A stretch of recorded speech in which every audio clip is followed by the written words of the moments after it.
up and welcome to another episode at Last Cast.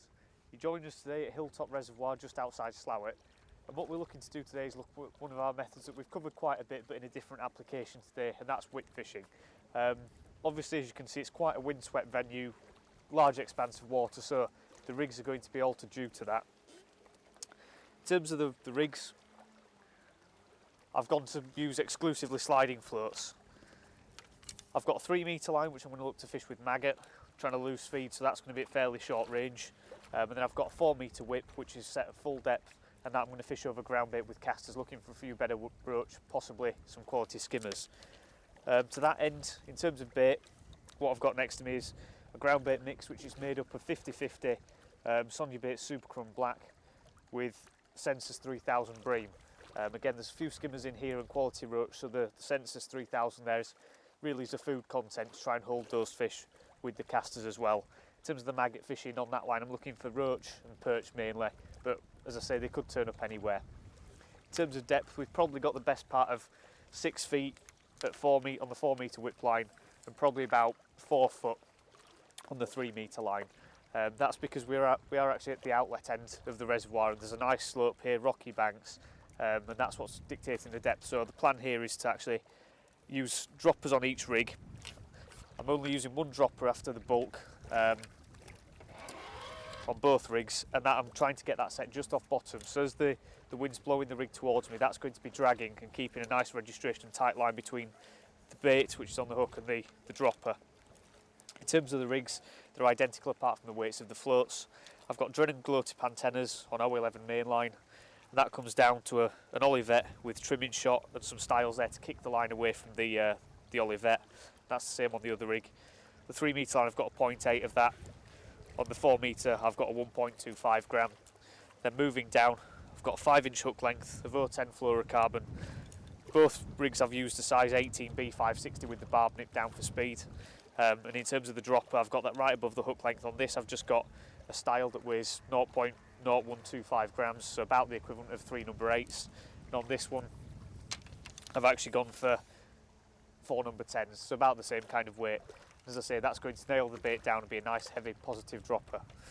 So in terms of the way that we're going to approach the session today, I'm going to start just loose feeding maggots on the 3 metre line, and that's where I'm going to start to try and build my weight from. And I'm also going to just feed 3 or 4 large balls of the ground bait on that 4 metre whip line and let that develop until the short line dries up, and then look over that for a few roach bigger skimmers. So we'll get cracking on now. Right, so I'm about ready to start off the session. What I've prepared next to me are 4 balls of ground bait, and these are ready to go in over the 4 metre whip line. As you can see, they're loaded with casters. So what I'm going to do is just get this whip out and use it as the marker in terms of where the float's going to be. So it's a bit difficult in this wind.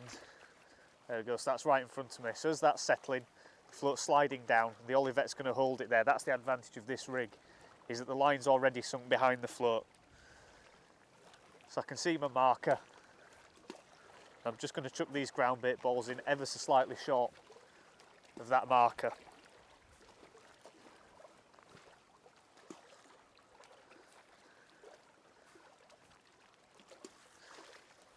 So that's my line fed for the skimmers and larger fish. So take note of the time for that, because I'm looking to leave that for probably half an hour or so before I do go on it.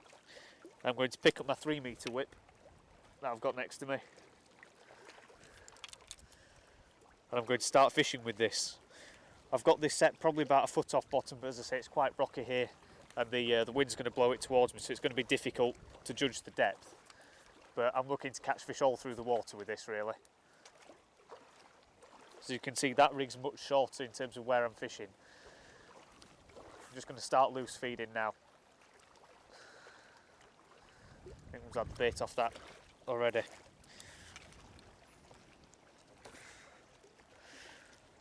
So in terms of hook bait choice, I'm just using a single red maggot. I may look to use caster, but maggot's more durable when I am fishing in this fashion.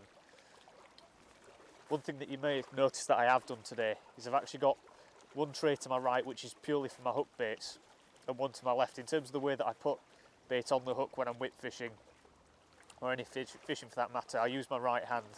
So in terms of speeding up the process there, when I do bring the rig in, I can put a hook bait on much quicker if I've got a few maggots to my right hand side than to my left. In terms of all the bait that I'm looking to throw, that's to my left hand side.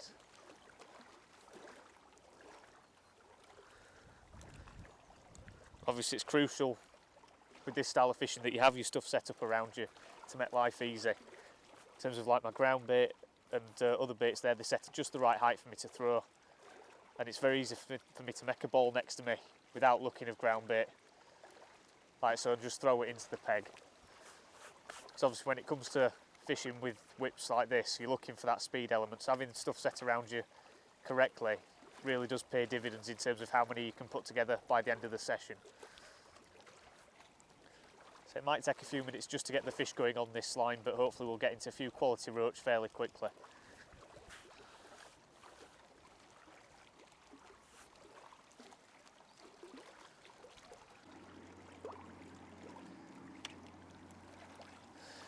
Right, so there's the first fish of the session.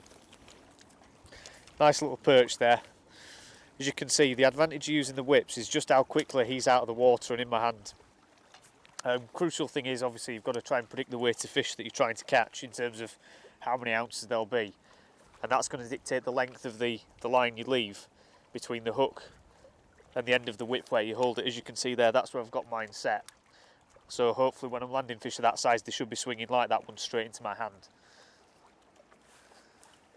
In terms of using whips as well, I could actually fish this quite effectively using maggots in a similar kind of fashion with a pole. The only disadvantage is that with an elastic, especially fish like that, there's a lot of pike in the edges, and those kind of fish are very easy targets for the pike. It's very often that's going to cause you problems when you are fishing with, say, short pole and light elastics for these kind of decent roach and perch, is that you will get pike trouble. So obviously when I'm hitting a bite that far out, the fish is immediately out of the water. Slightly better one this time. He's immediately out of the water and then into my hand. So he's just slightly big to net that one. But you can see obviously with fish of this size, just how quickly you can start to build a weight. Another lovely perch there.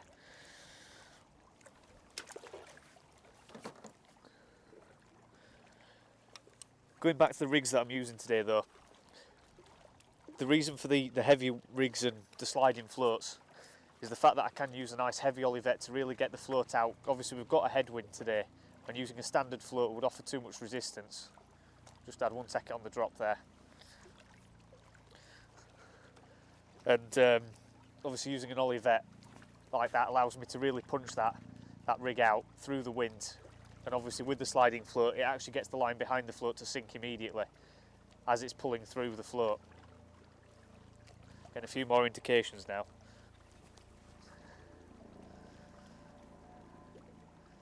So whereby using a standard pole float, that line behind the float would be just pulling the float towards me, and invariably it gets snagged in the rocks that are just on this near side of the float. Especially when you're fishing as I am today, just about 6 inches off bottom really.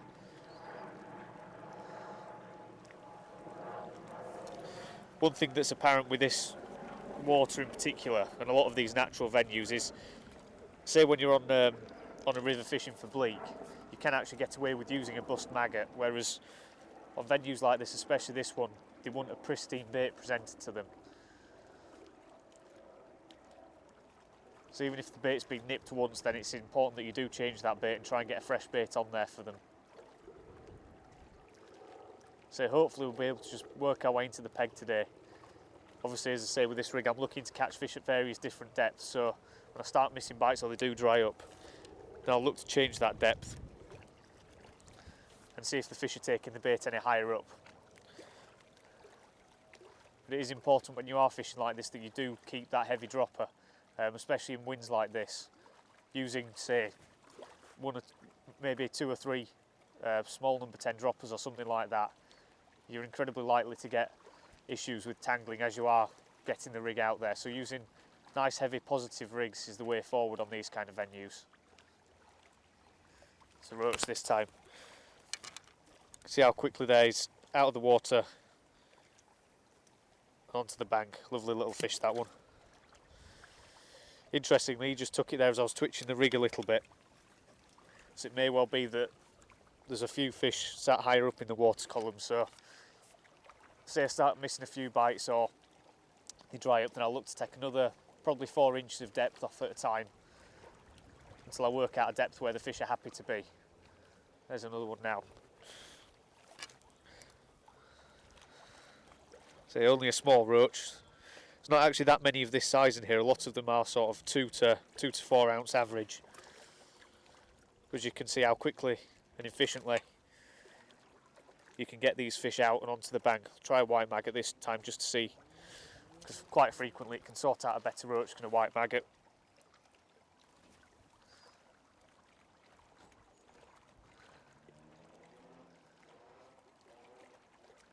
One thing as well with a surface chop like this, using a heavy dropper, it allows me to read the float a lot better than say if I was using 2 or 3 smaller shot, because I can see when the yellow bands disappear from the glow tip antenna float that I'm using today, that that the dropper has actually reached depth.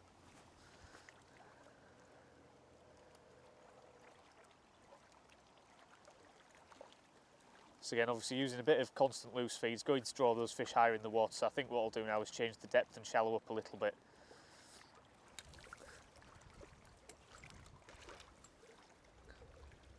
So just going to take 4 inches off it. As you can see, that sliding float stop that you use to mark the depth on this rig, very easy to adjust. I'll just sort this out.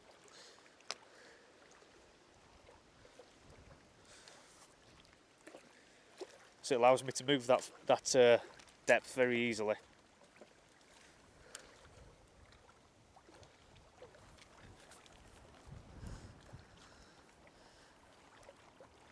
Again, you can see obviously with winds this strong, just had a bite straight away there after shallowing up.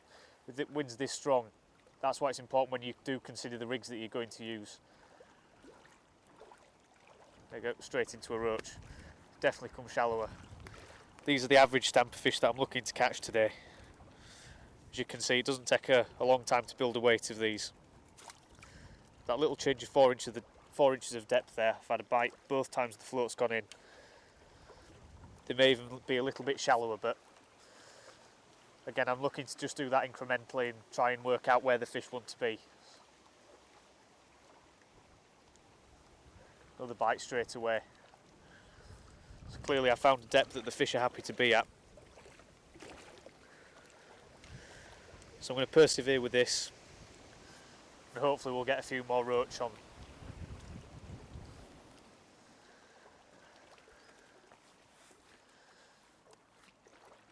Right, so we've had a few fish on that short line now. We've had some decent perch, a couple of roach, but I think what's happened now is the fish are starting to back off towards where I fed that ground bait just beyond. The reason why I fed that line is 2 reasons. First of all, it's somewhere that I'm looking to catch some quality skimmers when the fish do back off this short line. And secondly, it's always good to have 2 areas of the peg fed, just in case pike do turn up. As I say, they can be quite problematic here.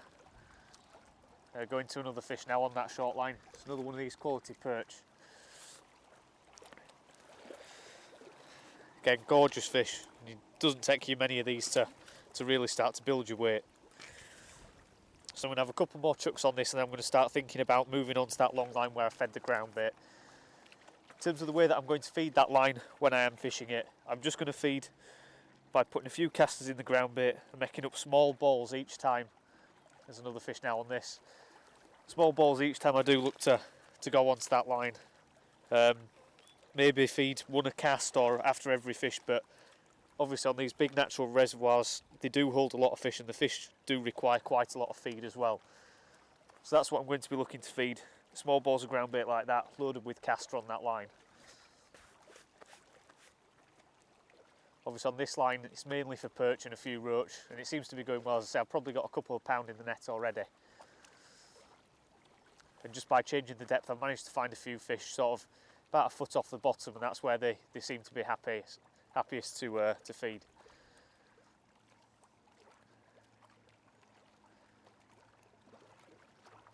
In terms of using these rigs, you do get a lot of lift bites. Just had one there, but they seem to be quite hard to hit, especially with a headwind like there is today.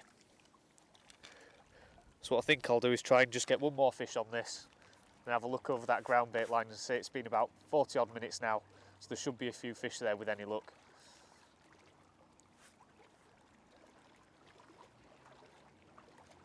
just see if we can get one more bite on this, and I'll look to pick up that 4 metre whip and go onto that other line.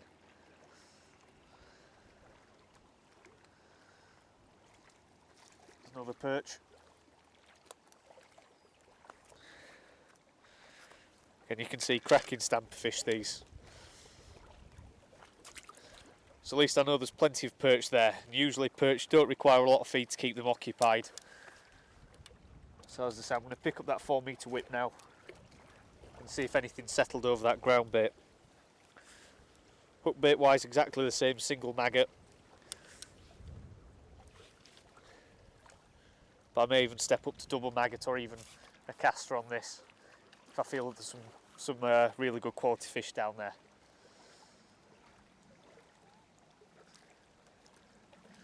So as you can see, obviously I've had to step up the float size in terms of using this longer whip. I think using sort of a 0.8 as I've got on the other rig might be a bit of a push, so 1.25 is ideal. It means that I can really, as I say, punch that float out into the wind. And there's a fish straight away. And it's a roach. See, lovely stamper fish these.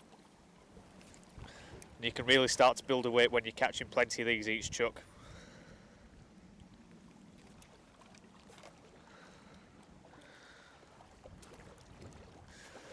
As you can see, I've got my disgorger to my right hand side, as with the hook baits that I'm using. You can see how quickly there can get a fish disgorged in the keep net and then a hook bait back on. So I'm just going to make up a ball, but I'm not actually going to feed it this time. I'm just going to see what the response from the fishing is on this line. Seems there's a few fish there.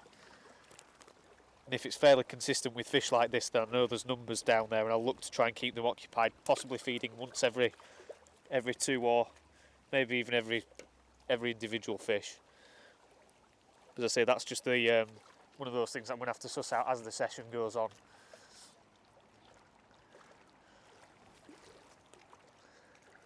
That one fell a little bit shorter than I'd have liked, so I'm going to just refeed that. I'm not too fussed because I'm trying to create a general area. Obviously roach and skimmers and things like that are shoal fish. That's a slightly better feed. And creating an area where you can catch them around is no bad thing really in this sense, especially when I'm whip fishing, and accuracy is going to be compromised anyway with the wind.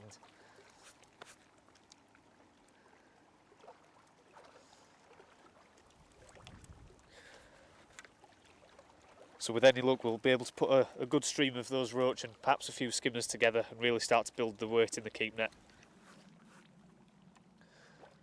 Right, so we're a couple of hours into the session now and we're still putting a steady stream of these roach and perch together. So I've not really changed the feeding pattern because I've had no need to. Still getting a bite most casts as well. It's been a few quiet spells where I'll start thinking about bringing that 3 metre line back into play, but again it's just playing it by ear at the moment. In terms of feeding, I'm keeping up that 1 feed every 2 fish. And a lot of the bites now after I've dampened that ground bait down have been a lot more concentrated on the bottom. I'm not getting as many lift bites on the float and things like that where I'm struggling to hit them, so getting a lot more positive indications.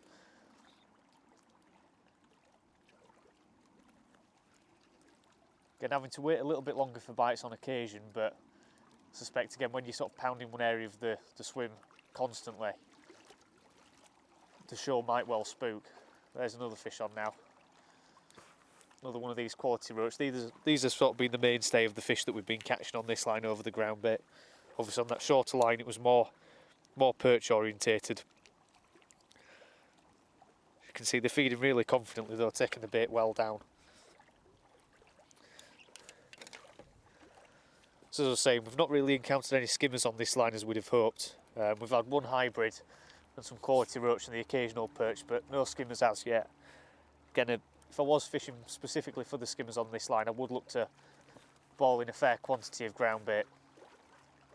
Perhaps even introduce sweet corn and things like that, but I'm trying to just catch a mixed bag today and really just get a good session in terms of good silverfish sport.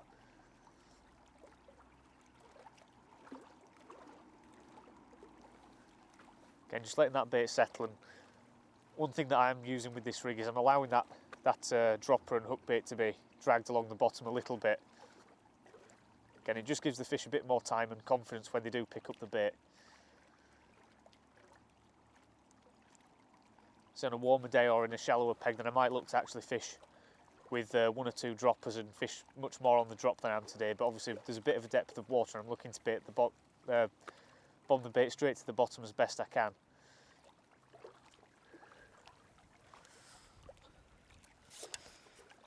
Again, each time I bring the hook bait back in, I'm just checking it, making sure it's absolutely perfect. As I was saying earlier, for some reason these roach and perch don't really seem to be very fond of a bait that's even slightly nipped, so it is important that you do have a fresh bait on the hook.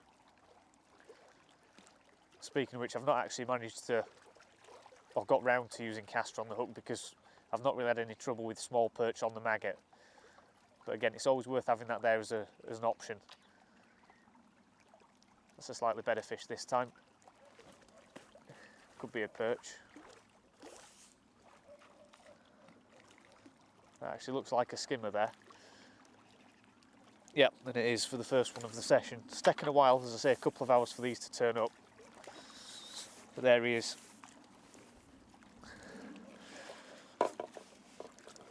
Lovely skimmer. And obviously, if you start catching these fish on the whip, it doesn't take you long to build a weight of them.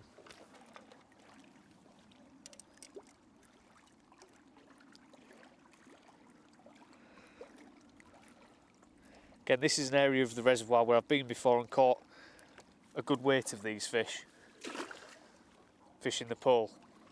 So I was hoping today we might encounter a few more on the whip. Obviously that's the first, and hopefully there's a few more down there now. Again, that might explain why we've had a slightly quieter spell over the past 15 or 20 minutes compared to what the sport was like earlier. Might be that the bream have moved in and started to push a few of the roach and smaller fish out. If it does turn out there's a lot of skimmers in the peg, then I'll start to look to feed once every fish, or maybe even twice, and really try and get that bed of bait built up down there. Just pulled out of a fish there. Felt like a decent one, so it could have been another one of these skimmers. Yeah, there's a bit of slime on the hook, so there may well be 1 or 2 down there. Again, I've always got the option of stepping up the hook size to a 16 and possibly looking to fish 2 or 3 maggots, but I'm quite happy at the moment just to fish single maggot and pick up whatever I can. So again, after that fish I'm going to feed exactly the same again, but I'm actually putting a few more casters in these balls that I'm now feeding.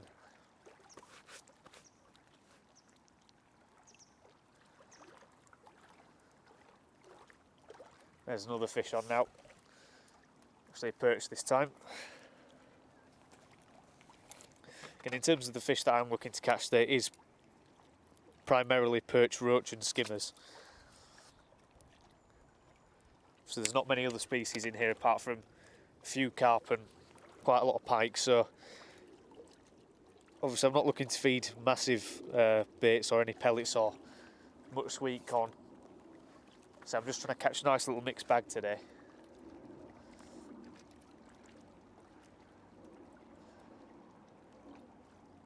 So again, just going to feed again. And it's the roach this time. It's 3 different species in 3 chucks. Hook's just dropped out of him just as I was swinging him in there. In terms of the hook that I've actually used today, using a B560, it's a bit different to the hooks that you'll usually see me use on the whip. I'm usually using B511s, but obviously the fish here, being wild fish, aren't quite as tackle shy. Obviously you can't go using silly hooks, but equally the other thing that comes into play when I'm choosing a hook for this style of fishing is the fact that I'm actually looking to catch quality fish here, like these quality sort of 4-ounce roach, perch and skimmers as well. And the B560 is a slightly wider gape hook with a slightly heavier gauge wire, and that's allowing me to swing those larger fish into hand.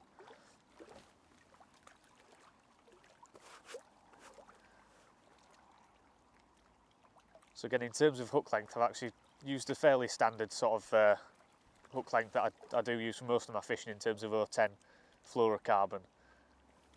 I like to use lighter hook lengths when I'm fishing on natural reservoirs like this, just for bait presentation. Obviously, if I'm using a slightly heavier hook, I could probably get away with using 012, but 010 seems perfect in terms of gets me plenty of bites, but I'm not really compromised in terms of the size of fish that I can swing to hand.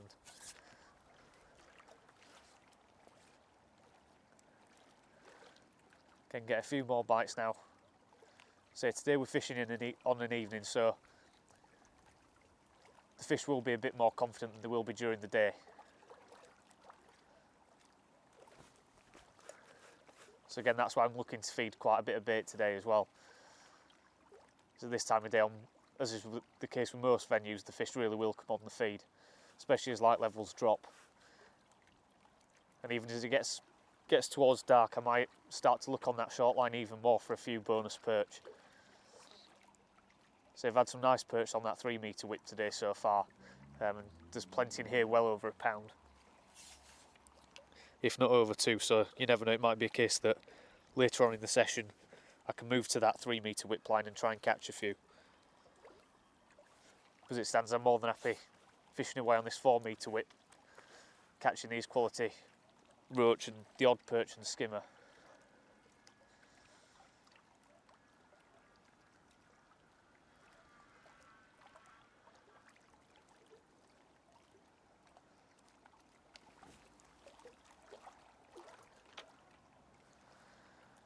That feels like another better fish this time as well. That's perch this time.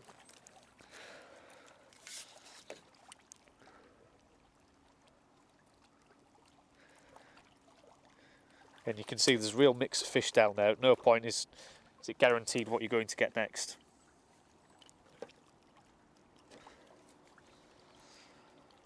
So on this cast I'm just going to try double maggot just to see what I can get.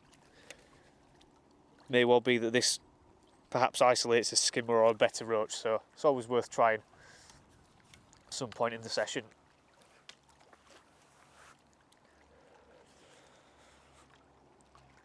Again, it's all about keeping that feed going in as well.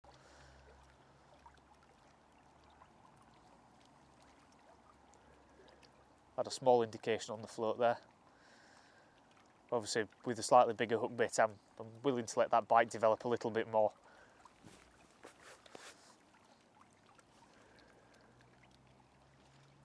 Not the best feed that time, but as I say, I'm not particularly worried. Just had a bite then. In terms of the accuracy that I'm achieving with the feed, as long as it's going in a good general area, and I'm able to pick off fish from around that. As I say, if I was only fishing for a few fish today, then I'd look to really try and keep that accuracy high, but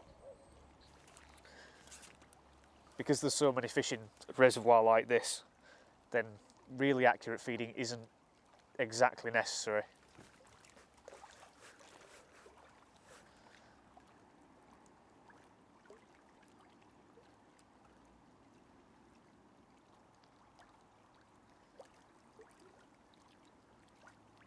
So again, letting that Olivet settle and watching for that dropper.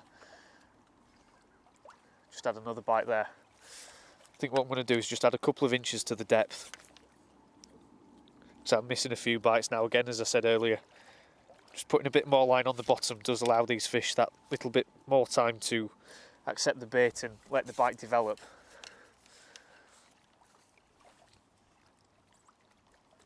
So I'm just going to move that up a couple of inches. As I say, hopefully we should be able to get into a few more roach and perhaps the odd skimmer.